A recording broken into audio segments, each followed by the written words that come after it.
Salut tout le monde, bienvenue à Disneyland Paris. Je suis Élise, je travaille ici et j'ai plein de choses à vous raconter, mais surtout à vous montrer.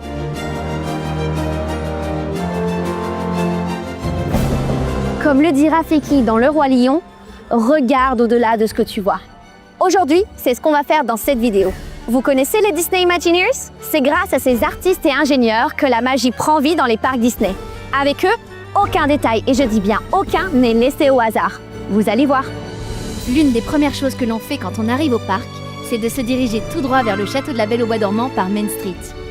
Mais avec notre météo capricieuse, 2 passages couverts parallèles à la rue ont été construits pour avoir des espaces couverts menant jusqu'à Central Plaza, juste devant le château.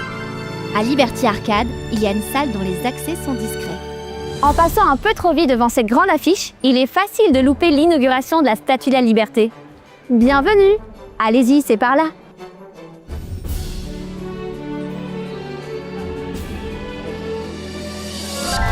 Bien avant le téléphone comme on le connaît, il n'y avait qu'une seule ligne téléphonique par quartier et les habitants s'en servaient parfois tous en même temps. Ça paraît fou.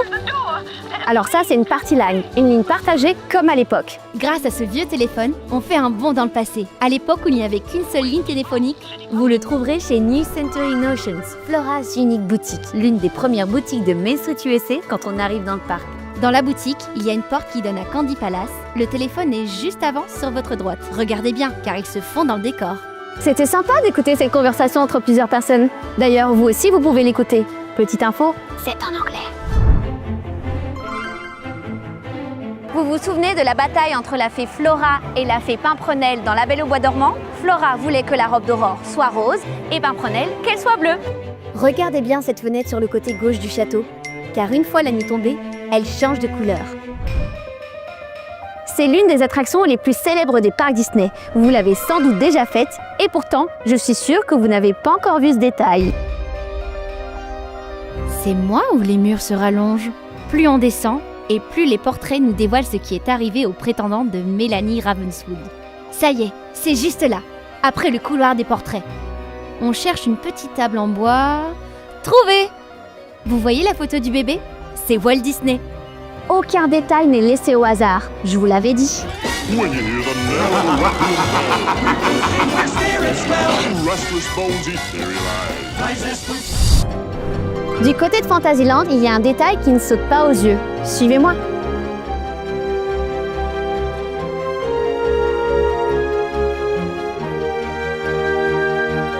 Alors, par ici, c'est le terrier du lapin blanc.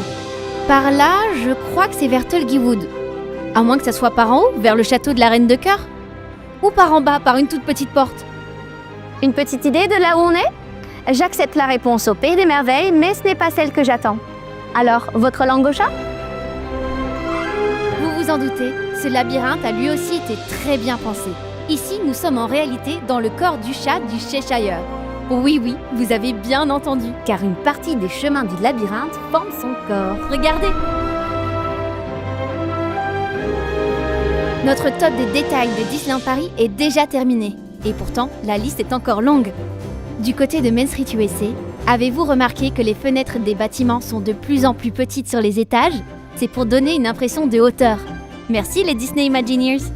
Les escargots sur les flèches dorées du château de la Belle au Bois dormant, c'est un hommage à la Bourgogne.